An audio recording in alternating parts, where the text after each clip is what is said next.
आप देख रहे हैं उत्तराखंड से जुड़ी आज की बड़ी खबरें। राज्य में बढ़ते कोरोना संक्रमण को देखते हुए मुख्यमंत्री तीरथ सिंह रावत के निर्देशों पर उत्तराखंड स्वास्थ्य विभाग द्वारा चिकित्सक आपके द्वार सेवा की शुरुआत की गई। राज्य सरकार द्वारा शुरू की गई इस पहल के जरिए प्रदेश के दूरस्थ क्षेत्रों में रहने वाली जनता को घर बैठे ही विशेषज्ञ डॉक्टरों द्वारा स्वास्थ्य संबंधी परामर्श दिए जाएंगे। इस सेवा का मुख्य उद्देश्य कोरोना संक्रमण की वजह से होम आइसोलेशन में रह रहे मरीजों को चिकित्सा परामर्श देना है। राज्य सरकार द्वारा इसके लिए 104 टोल फ्री नंबर जारी किया गया। इसके साथ ही व्हाट्सएप नंबर के जरिए भी जनता लाभ ले सकती है। इसके साथ ही www.esanjeevaniopd.in रजिस्टर के माध्यम से भी इस सेवा का लाभ लिया जा सकता है। वर्चुअल ओपीडी रोजाना सुबह 9 बजे से शाम 6 बजे तक जारी रहेगी। देहरादून राज्य के मुख्य सचिव ओम प्रकाश की आरटीपीसीआर रिपोर्ट पॉजिटिव आई है। मुख्य सचिव महोदय द्वारा अपेक्षा की गई है कि जो भी पिछले 2-3 दिनों में मुख्य सचिव महोदय के संपर्क में रहे, कृपया अपनी जांच अवश्य कराने की कृपा करें।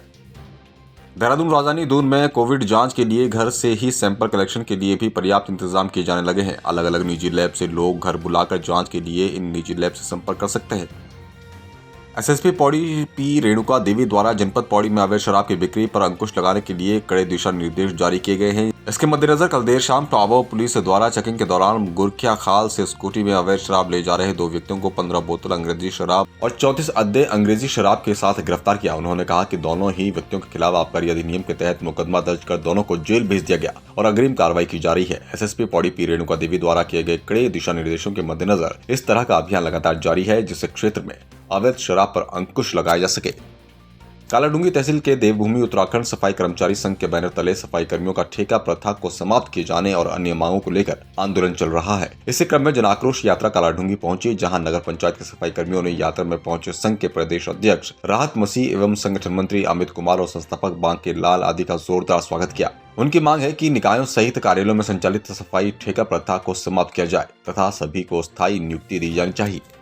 चल रहा है। चौथे चरण का कार्यक्रम अधिकार यात्रा के रूप में था और तीसरे चरण का और चौथे चरण का जो हमारा कार्यक्रम है माननीय मुख्यमंत्री के आवास के घेराव का 1 मई को और 2 मई को हम लोग संपूर्ण उत्तराखंड में सफाई व्यवस्था बंद कर देंगे, जिसकी पूर्ण जिम्मेदारी प्रदेश सरकार की होगी। हमारी प्रथम मांग है हमारे राज्य को सफाई के कार्य से ठेका मुक्त किया जाए। दूसरी मांग जो वर्षों से काम कर रहे स्वच्छता समिति समिधा आउटसोर्सिंग इनको नियमित किया जाए। नई टिहरी में आज जिला पंचायत सदस्य द्वारा मुख्य शिक्षा अधिकारी श्री प्रसाद को जान से मारने की धमकी देने का ऑडियो वायरल हुआ, जिसके क्रम में मुख्य शिक्षा अधिकारी द्वारा नरेंद्र नगर थाने में तहरीर देकर अपनी सुरक्षा की गुहार लगाई। कुछ दिन पहले एक जिला पंचायत सदस्य द्वारा मुख्य शिक्षा अधिकारी को जान से मारने की धमकी दी गई, जिसका ऑडियो सोशल मीडिया में वायरल हुआ। जिस क्रम में आज शिक्षक संगठन ने जिलाधिकारी टिहरी को संबंधित के खिलाफ कार्रवाई करने का ज्ञापन सौंपा।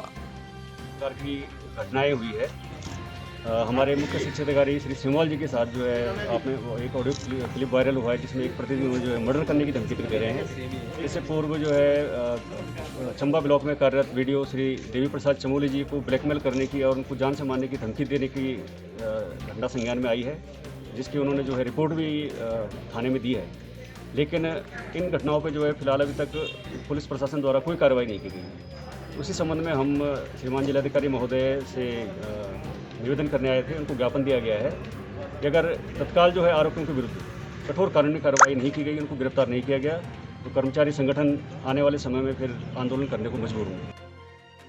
गर्मी बढ़ने के साथ ही हल्द्वानी के कई इलाकों में पेयजल संकट गहराने लगा है। बीते कई महीनों से पानी की किल्लत से परेशान मोरारजी नगर की महिलाओं का धैर्य आज जवाब दे गया। इतना ही नहीं, उग्र महिलाओं ने नैनीताल रोड स्थित धान मिल के पास हाईवे पर जाम लगा दिया। साथ ही विभाग के खिलाफ जमकर नारेबाजी कर जोरदार प्रदर्शन भी किया, जिसे देख पुलिस प्रशासन के हाथ पांव फूल गए। हालांकि बाद में पुलिस ने महिलाओं को बमुश्किल समझा बुझाकर जाम खुलवाया। एक महीना हो गया, बताइए कोरोना चल रहा है, कैसे साफ सफाई रखें, कैसे क्या करें बताइए। कोरोना से बाद में मरेंगे। कब से दिक्कत है आप लोग यहाँ पर? 1 महीने हो गया हमें। कौन कौन क्षेत्र पानी नहीं आ रहा है? बिल्कुल पानी की बूंद नहीं आ रही है। हम तो सब जगह जाके आगे जल संस्थान भी गए हम। कोई हमारी सुनाई नहीं कर रहा है। जाम क्यों लगाते?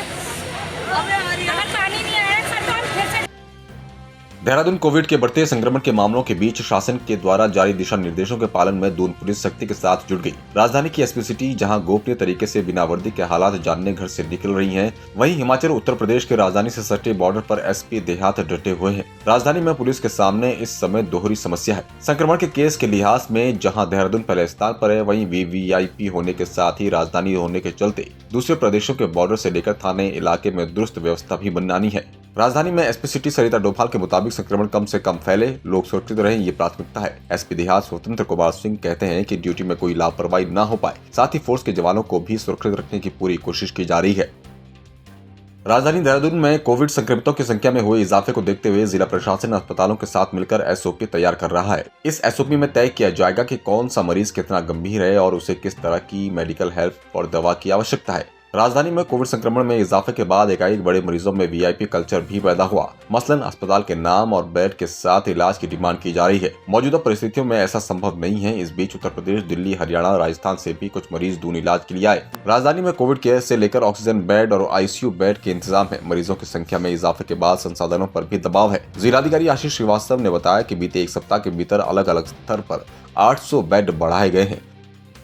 चंपावत जिला मुख्यालय में टैक्सी यूनियन और कुमाऊं टैक्सी महासंघ की बैठक में वाहन चालकों और पदाधिकारियों ने आपस में विचार विमर्श कर वाहनों में किराए में बढ़ोतरी किए जाने का निर्णय लिया। महासंघ उपाध्यक्ष ललित मोहन भट्ट की अध्यक्षता में हुई बैठक में टैक्सी चालकों का कहना था कि कोरोना के कारण सवारी गाड़ियों में केवल 50% सवारियां बिठाने का शासनादेश जारी हुआ। उसका पालन करते हुए सभी टैक्सी चालक अपने वाहनों में 50% सवारियां ही बिठा रहे हैं, जिस कारण टैक्सी यूनियन को किराए बढ़ाने का निर्णय लेना पड़ा।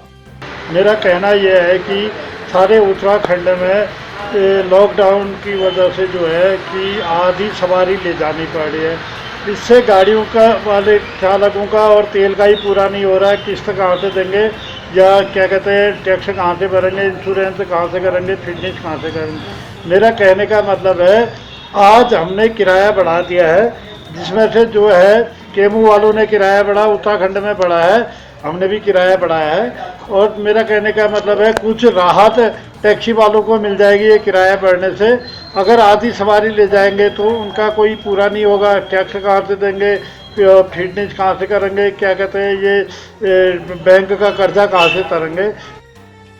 उत्तराखंड में कोरोना के आंकड़े तेजी के साथ बढ़ रहे हैं। खासतौर पर राजधानी देहरादून में कोरोना अपने पैर पसारता जा रहा है। रोजाना 1000 के पार कोरोना के मरीज देहरादून में मिल रहे हैं। कोरोना ने अब सचिवालय में अपनी दस्तक दे दी और रोजाना सचिवालय के अधिकारी कर्मचारी भी संक्रमित होते जा रहे हैं। यही वजह है कि अब सचिवालय संघ ने सचिवालय को एक सप्ताह के लिए पूर्ण रूप से बंद करने की मांग सचिवालय प्रशासन से की। सचिवालय संघ का कहना है कि अगर जल्द ही सचिवालय प्रशासन ने एक सप्ताह के लिए सचिवालय बंद नहीं किया तो सचिवालय संघ खुद ही संघ की मीटिंग कर इस पर फैसला लेने को मजबूर होगा। अभी जिस तरह से सचिवालय में कोरोना का जो प्रकोप है वो लगातार बढ़ते जा रहा है और आप देख रहे हैं इस समय हमारे 30 से 35 सचिवालय सेवा के अधिकारी कर्मचारी और तमाम अन्य आउटसोर्स के कर्मचारी और उनके परिवार के कई लोग कोरोना की चपेट में हैं और लगातार CM बिल्डिंग जो है उसका 2nd फ्लोर लगातार कोरोना केसेस बढ़ाने का काम कर रहा है। हम लोगों ने सचिवालय प्रशासन विभाग के अधिकारियों को कई बार इस दिशा में कदम उठाने के लिए प्रयास किया है, अनुरोध किया है, लेकिन बड़ा दुर्भाग्य है कि ना ही यहाँ कोई सैनिटाइजेशन की व्यवस्था है पर्याप्त। राज्य का सर्वोच्च कार्यालय इकाई जहाँ पर मुख्यमंत्री जी बैठते हों, जहाँ पर मुख्य सचिव बैठते हों, वहाँ कार्यालय कक्ष की स्थिति बहुत दयनीय है।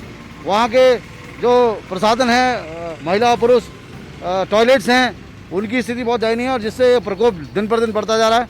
सचिवालय प्रशासन विभाग बजट का रोना रो रहा है। सचिवालय प्रशासन विभाग कहीं ना कहीं जान माल की सुरक्षा में कहीं ना कहीं उसने कोताही बरती है और हम लोग उम्मीद करते हैं कि अब सचिवालय संघ इस दिशा में काम करेगा। कल हम लोगों ने इस संबंध में सचिवालय को आगामी 6-7 दिनों के लिए बंद करने के संबंध में एक आपातकालीन बैठक रखी है। सभी संवर्गीय संघों की एक खुली बैठक होगी और प्रातः 11 बजे से एक बैठक होगी और जो काम सचिवालय प्रशासन विभाग को करना चाहिए था उसे सचिवालय प्रशासन विभाग ने नहीं किया अब तक और हमारे कर्मचारी हॉस्पिटलाइज हैं। कर्मचारी दिन पर दिन इससे ग्रसित होते जा रहे हैं और सचिवालय इस परिसर जो है ये कोरोना का एक अड्डा बनता जा रहा है। इसको रोकने के लिए हम लोगों को कोई कड़े कदम उठाने पड़ेंगे और कल हम इस पर कोई ठोस निर्णय लेंगे। बाकी अपडेट के लिए बने रहें हमारे संग और देखते रहें हिमालय दर्पण उत्तराखंड।